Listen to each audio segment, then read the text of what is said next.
বারজাখ বলে একটা জগৎ আল্লাহ তৈরি করেছেন। কি নাম? বারজাখ। এই জগৎটা হচ্ছে আমাদের দুনিয়ার জগৎ আর জান্নাত জাহান্নামের যে কিয়ামতের দিন এর মাঝখানের একটা জায়গা। হ্যালো বন্ধুরা, চলে আসলাম নতুন আর একটা রিয়াকশান ভিডিও নিয়ে। বন্ধুরা, রূহ সম্পর্কে আমরা সকলেই জানি, মরণের পর এই রূহ কোথায় যায়, আজকে আমরা সেই বিষয়ে জানব। চলুন দেরি না করে ভিডিওটি শুরু করা যাক। এখানে ইল্লিন আর সিজ্জিন দুটো স্তর আছে, একটা নাম ইল্লিন, একটা সিজ্জিন। এই দুনিয়ার নেককার মানুষ যারা, তাদের আত্মাগুলোকে আল্লাহ পাক এই যে ইল্লিনে নিয়ে গিয়ে রেখে দেন। আর দুনিয়াতে যারা পাপী পাপাচারী, তাদের আত্মাগুলোকে আল্লাহ পাক সিজ্জিনে রেখে দেন। এই যে কবরের যে আযাব, যে আমরা একটা কথা বলি, এটা আযাব বলে রুহের আযাব। কিসের আযাব? রুহ। দেহ তো আপনার নাই, ওখানে দেহ আছে? দেহ তো পচে গেছে, গলে গেছে। তাহলে আযাবটা কিসের? রুহের। বুঝাচ্ছি, আমি এই এই পড়াশোনাটা করেছি ইমাম গাজ্জালী রাহিমাহুল্লাহর বই থেকে। এত গভীর মানে লেখা, মানে ধরতে গেলেও মনে হয় যে একটা লাইন 10 বার পড়তে হচ্ছে। একটা এক্সাম্পল দিয়ে তিনি বুঝাচ্ছেন, একটা এক্সাম্পল দিয়ে বুঝাচ্ছেন এভাবে। তিনি বলছেন এটা একটা উদাহরণ মাত্র, এটাই প্রকৃত ব্যাখ্যা না, একটা উদাহরণ মাত্র। বোঝানোর চেষ্টা করছেন তিনি এভাবে যে আমরা যখন ঘুমাই, অনেকে ভালো স্বপ্ন দেখেন না? ভালো স্বপ্ন দেখে আপনার কাছে ভালো লাগছে, খুব মজা লাগছে না? স্বপ্নের মধ্যে আপনি কি মানে ভালো ফিল করছেন, মাশাআল্লাহ ভালো লাগছে, ঘুরছেন ফিরছেন খাচ্ছেন। যখন কোনো খুব ভালো আপনি একটা স্বপ্ন দেখেন, আপনার কিন্তু ভালো লাগে। আপনি স্বপ্নে ঘুমন্ত অবস্থাতেই আপনি স্বপ্নে বাস্তবের ফিলিংস পাচ্ছেন, এমন হয় না? আল্লাহ পাক যদি আপনাকে স্বপ্নের মধ্যে রেখে দেন, ধরেন 1 বছর 1.5 বছর 2 বছর, তার মানে 1-2 বছর আপনি স্বপ্নের মধ্যেই বাস্তবের ভালো লাগার ফিলিংসটা পেতে থাকবেন, কিন্তু আপনি ঘুমিয়ে আছেন। বাইরে থেকে আমি আপনাকে দেখছি যে আপনি ঘুমিয়ে আছেন, আপনি ঘুমন্ত অবস্থাতেও ভালো স্বপ্ন দেখেই ভালো ফিল করছেন। তিনি বোঝাচ্ছেন, উদাহরণ দিয়ে বোঝাচ্ছেন, এটা কিন্তু ব্যাখ্যা নয়, জাস্ট একটা বুঝাচ্ছেন উদাহরণ দিয়ে। আল্লাহ পাক যখন শহীদদের রূহগুলোকে জান্নাতে রেখে দেন, জান্নাতে তারা এইভাবে রূহগুলো ঘুরতে থাকে, ফল ফলাদি খেতে থাকে, পাখির মধ্যে রূহ দিয়ে দেন, সবুজ পাখি, এই পাখি উঠতে থাকে, তারা ভালো ফিল করতে থাকে। ওই হায়াতটাকে আল্লাহ পাক তাদের কাছে বাস্তব বানিয়ে দিয়েছেন। কথা বুঝতে পারছেন? ওই হায়াতটাকে আল্লাহ পাক তাদের কাছে বাস্তব বানিয়ে দিয়েছেন। তাদের কাছে মনে হচ্ছে এটাই বাস্তব, এটাই জগৎ। আল্লাহ চাইলে করতে পারেন না? একটা ঘুমন্ত মানুষকে যদি আল্লাহ করতে পারেন, তাহলে শহীদদের ব্যাপারে করতে পারেন না? পারেন। আবার ধরেন একজন মানুষ পাপাচারী, আপনি কখনো কখনো স্বপ্ন দেখেছেন, ভয়ের স্বপ্ন, আটকে উঠছেন, শ্বাস বন্ধ হয়ে যাচ্ছে, এমন হয়নি অনেকদিন?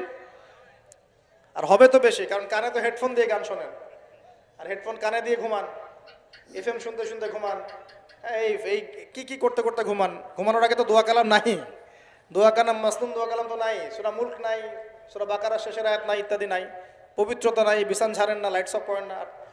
আপনার সুন্নত মাফিক তো ঘুমাচ্ছি না। ঘুমানোর কতগুলো সুন্নত জানেন? ঘুমানোরই কত সুন্নত আছে। ইস্তেঞ্জা করতে হয়, অজু করে আসতে হয়, পারলে মেসওয়াক করে নেয়, বিছান ঝাড়তে হয়, বিসমিল্লাহ বলে লাইট অফ করতে হয়, দরজায় খিল দিতে হয়, পাত্র যদি থাকে খাবার পাত্র পানির পাত্র ঢেকে দিতে হয়, তারপরে পড়তে হয় বিছানায় গিয়ে আয়াতুল কুরসি, সূরা বাকারা শেষের 2-3টা আয়াত, সূরা ফালাক নাস ইখলাস, হাত একত্রিত করে ফু দিয়ে সারা গা মাসাহ করতে হয়। ডান কাত হয়ে আল্লাহুম্মা বিইসমিকা আমুতু আহইয়া বলে এই যে 33 বার সুবহানাল্লাহ, 33 বার আলহামদুলিল্লাহ, 34 বার আল্লাহু আকবার পড়তে পড়তে ঘুমাতে হয়। কয়জন জানে কয়জন ঘুমানোর সুন্নত? ঘুমানোর আগে এখন কানে হেডফোন, ব্লুটুথ, হাবি জাবি এইসব দিয়ে যুবকরা ঘুমাচ্ছে। প্রতিটা কাজ নবীর সুন্নত মতো করার চেষ্টা করবো, আল্লাহ পাক তৌফিক দান করুন। এই যে 9 নম্বর ওয়াদা করেন, জীবনের প্রতিটা কাজ নবীর সুন্নাহ মতো করবেন। রাজি আছেন ইনশাআল্লাহ? একদম চেহারা থেকে শুরু হবে, চুল দাড়ি পোশাক আশাক থেকে শুরু হবে। আল্লাহ পাক যত উপরে নিয়ে যাবেন, আপনি যেখানেই যান নবীর সুন্নত বাস্তবায়ন করবেন ইনশাআল্লাহ। আল্লাহ পাক তৌফিক ইনায়াত করুন, বলি আমিন। মনে করেন খারাপ স্বপ্ন দেখছেন, খারাপ স্বপ্নে এখন আপনি কষ্ট পাচ্ছেন, দেখছেন যে পানিতে ডুবে যাচ্ছেন, দেখছেন যে আপনি আগুনে পুড়ে যাচ্ছেন, নাউজুবিল্লাহ, দেখছেন যে আপনি হয়তো কেউ আপনার শ্বাস গলা চিপে ধরেছে ইত্যাদি, মানে আপনি কষ্ট পাচ্ছেন। বাহির থেকে কিন্তু আমি আপনার কষ্ট বুঝতে পারবো না, পারবো? আপনি ঘুমিয়ে আছেন, ঘুমিয়ে আপনি কষ্ট পাচ্ছেন। এখন এই ঘুমন্ত কষ্টের স্বপ্নটাকে আল্লাহ পাক যদি 5 বছর লম্বা করে দেন, পারবেন কি না? আল্লাহ পাক পারেন কি না? 5 বছর ঘুমিয়ে আছেন, আপনি উঠতে পারতেছেন। এখন এটা হয় না, আল্লাহ চাইলে পারেন, সম্ভব কিনা? আল্লাহ পাক 309 বছর ঘুম পাড়া রাখেন নাই মানুষকে? আছে না দলিল? কোরআনে আছে না? কোন সূরায়? এই তো মাশাআল্লাহ, মাশাআল্লাহ, সূরা কাহফে আছে না 309 বছর আল্লাহ পাক 9 জন 10 জন ছেলেকে ঘুম পাড়ায় রাখছেন না? রাখছেন।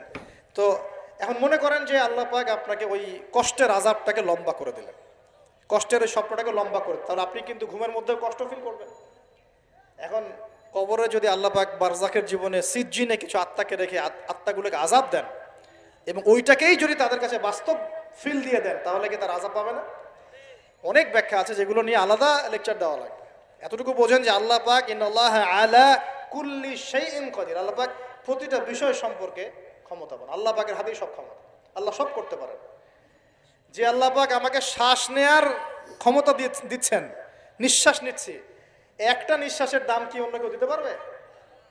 যে আল্লাহ পাক এনভায়রনমেন্ট বায়ুমণ্ডলের মধ্যে নাইট্রোজেন গ্যাস দিয়ে দিয়েছেন, এই গ্যাস কি কে দিয়ে অন্য কেউ দিয়েছে?